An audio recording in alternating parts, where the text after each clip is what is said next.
Hi hello ಎಲ್ಲರೂ ಹೇಗಿದ್ದೀರಾ? ಎಲ್ಲರೂ ಚೆನ್ನಾಗಿದ್ದೀರಾ ಅಂತ ಭಾವಿಸ್ತೇನೆ. ಜ್ಯೋತಿ ಪಾಕಶಾಲೆ ಚಾನಲ್ಗೆ ತಮಗೆಲ್ಲರಿಗೂ ಸ್ವಾಗತ. ನನ್ನ ಕುಕ್ಕಿಂಗ್ ವಿಡಿಯೋಸ್ ನಿಮಗೆ ಇಷ್ಟ ಆದಲ್ಲಿ ಜ್ಯೋತಿ ಪಾಕಶಾಲೆ ಚಾನಲ್ಗೆ ಲೈಕ್ ಮಾಡಿ ಸಬ್ಸ್ಕ್ರೈಬ್ ಮಾಡ್ಕೊಳ್ಳಿ. ನಾನು ಈ ದಿನ ಸೋರೆಕಾಯಿ ಪಲ್ಯ ಮಾಡೋದು ವಿಧಾನ ತಿಳಿಸ್ಕೊಡ್ತೇನೆ.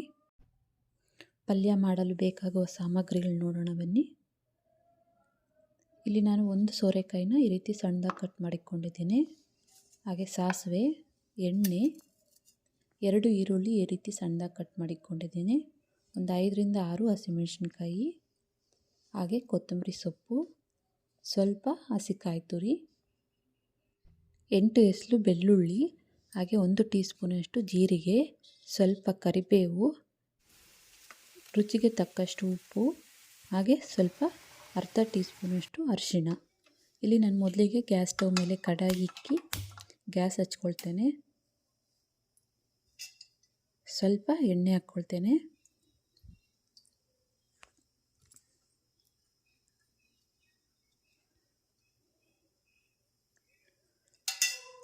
ಎಣ್ಣೆ ಕಾದಿದೆ, ಸಾಸಿವೆ ಹಾಕ್ತೇನೆ.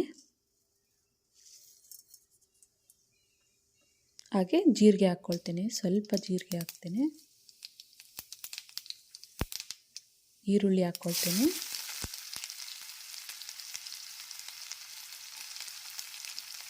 ಕರಿಬೇವನ್ನು ಹಾಕ್ಕೊಳ್ತೇನೆ.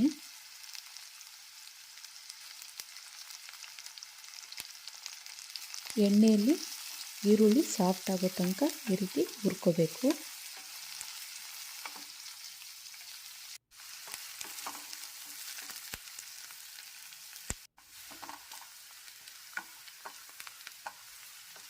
ನೋಡಿ, ಈರುಳ್ಳಿ ಸಾಫ್ಟ್ ಆಗಿದ್ದಾವೆ. ಈಗ ಇದಕ್ಕೆ ಕಟ್ ಮಾಡಿರೋಂಥ ಸೋರೆಕಾಯಿನ ಹಾಕ್ಕೊಳ್ತೇನೆ.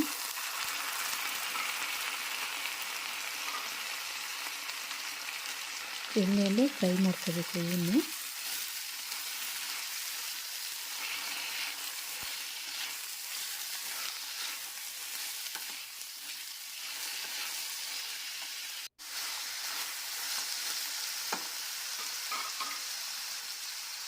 ಈಗ ಇದಕ್ಕೆ 1 ಟೀ ಸ್ಪೂನಷ್ಟು ಉಪ್ಪು ಹಾಕ್ಕೊಳ್ತೇನೆ.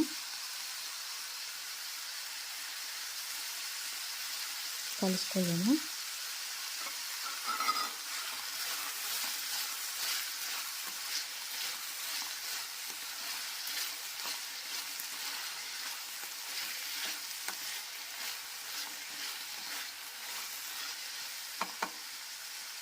ಈಗ ಪೇಸ್ಟ್ ರುಬ್ಕೊಬರೋಣ. ಮಿಕ್ಸಿ ಜಾರಿಗೆ ಹಸಿಮೆಣಸಿನ್ಕಾಯಿ, ಹಾಗೆ ಕಾಯಿ ತುರಿ, ಬೆಳ್ಳುಳ್ಳಿ, ಜೀರಿಗೆ, ಸ್ವಲ್ಪ ನೀರು ಹಾಕ್ಕೊಳ್ತೇನೆ.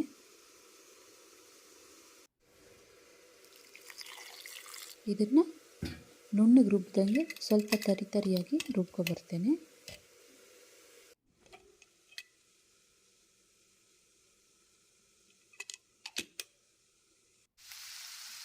ನೋಡಿ, ಎಣ್ಣೆಯಲ್ಲೇ ಸೋರೆಕಾಯಿನ ಈ ರೀತಿ ಅರ್ಧದಷ್ಟು ಹುರ್ಕೋಬೇಕು.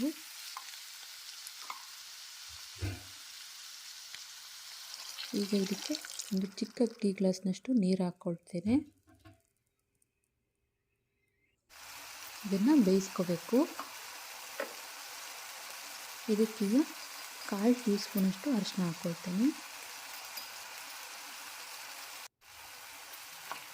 ಕಲಿಸ್ಕೋಬೇಕು ಇದನ್ನು.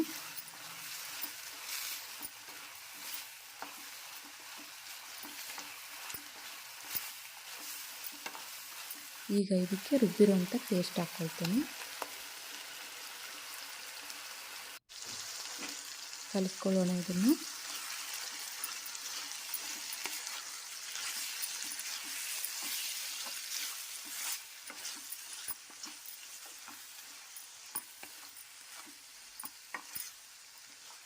ಇದನ್ನು ಒಂದು 2 ನಿಮಿಷಗಳ ಕಾಲ ಬೇಯಿಸ್ಕೋಬೇಕು.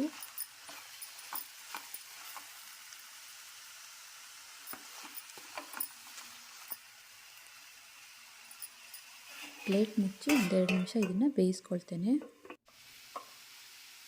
ಈಗ ಕೊನೆಯದಾಗಿ ಕೊತ್ತಂಬರಿ ಸೊಪ್ಪು ಹಾಕ್ಕೊಳ್ತೇನೆ. ಕಲಿಸ್ಕೊಳ್ಳೋಣ ಇದನ್ನು.